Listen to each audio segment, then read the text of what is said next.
Në botën e futbollit, shpesh flitet për talentin në fushë, por jeta jashtë saj tërheq pak vëmendje. Sot do të flasim për futbollistët që kanë zgjedhur të jenë në një lidhje me gra më të mëdha në moshë se ata vetë. Rasti më i fundit është ai i yllit të ri të Barcelonës dhe Spanjës, Lamine Yamal. Yamal ka nisur një lidhje me modelen Fati Vazquez, e cila është 29 vjeç, diferenca plot 12 vite. Ky lajm ka bërë xhirën e rrjeteve sociale dhe ka shkaktuar shumë reagime.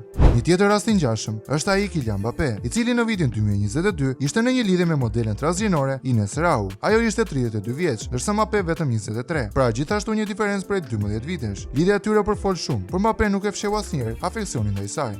Një lidhje që të gjithë e kemi dëgjuar është ajo e Mauro Icardi me Wanda Nara. Përveç historisë dramatike mes tyre, një detaj që shpesh harrohet është se Wanda është 6 vite më e madhe se Mauro.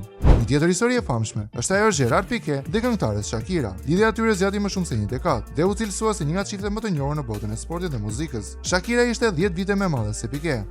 Sergio Ramos, kapiteni legjendar i Realit të Madridit, është në një lidhje me gazetaren dhe prezantuesen Pilar Rubio, e cila është 8 vite më e madhe se ai. E megjithatë, martesa e tyre ka qenë më të qëndrueshme në Spanjë. Theo Hernandez, mbrojtësi i Milanit, është në një lidhje me Zoe Cristofoli, e cila është 5 vite më e madhe. Çifti shpesh ndan momente intime në rrjetet sociale dhe janë ndër më të ndjekurit në Itali.